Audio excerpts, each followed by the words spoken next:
Hello guys, welcome to our channel B flavours. আজকে আমি আপনাদের তৈরি করে দেখাবো ঝাল ঝাল কষা কষা গুড়ি আলুর দমের রেসিপি।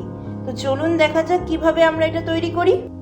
সবার প্রথমে এখানে নিয়ে নিয়েছি গুড়ি আলু। এখানে আলুটাকে আমরা সেদ্ধ করে খোসা ছাড়িয়ে নিয়েছি। টমেটো বাটা, ফোড়নের জন্য তেজপাতা, গোটা গরম মশলা, কুচনো পেঁয়াজ, মটরশুঁটি, গোটা কাঁচা লঙ্কা, শুকনো লঙ্কা বাটা। এখানে নিয়েছি হলুদ, লবণ আর একটা ভাজা মশলা। এখানে আছে জিরে আর ধনে, আমরা একসাথে শুকনো কলাই নেড়ে গুঁড়ো করে নিয়েছি।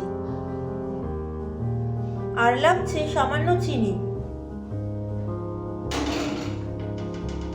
এখানে কড়াই গরম হয়ে গেছে, কড়াইতে দিয়ে দেবো তেল, দিয়ে দেবো গোটা গরম মশলা, তেজপাতা, দিয়ে দেবো কুচনো পেঁয়াজ।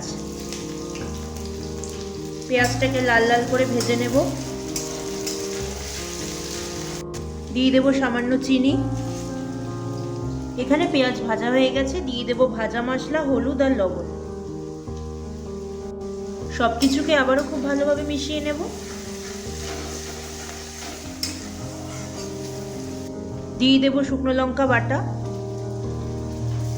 টমেটো বাটা। সবকিছুকে খুব ভালোভাবে মিশিয়ে নেব।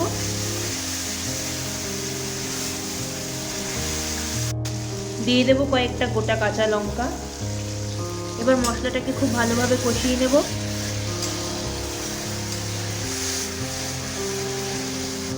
দিয়ে দেব মটরশুঁটি। সবকিছুকে আবারও খুব ভালোভাবে মিশিয়ে নেব।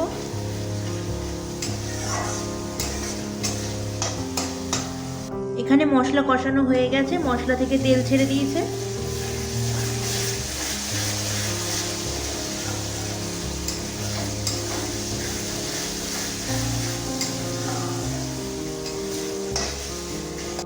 এবার এর মধ্যে দিয়ে দেবো সিদ্ধ করে রাখা গুঁড়ি আলু। মশলার সাথে আলুটাকে খুব ভালোভাবে মিশিয়ে নেব।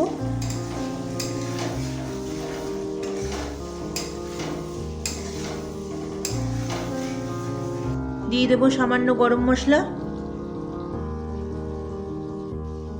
এখানে আমাদের আলুর দম হয়ে গেছে, এবার এটা আমরা পরিবেশন করে নেব।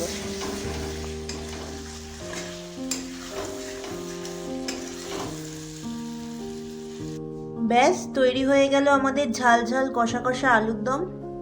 ঝাল ঝাল কষা কষা আলুর দমের সাথে ফুলকো ফুলকো লুচি দিয়ে এই রেসিপিটা আপনারা অবশ্যই বাড়িতে একবার ট্রাই করবেন। ফুলকো লুচি বা পরোটা সব কিছুর সাথেই যাবে এই কষা আলুর দম। আজকের আমার রেসিপিটা আপনাদের ভালো লাগলে অবশ্যই like, comment, share and subscribe করে দেবেন।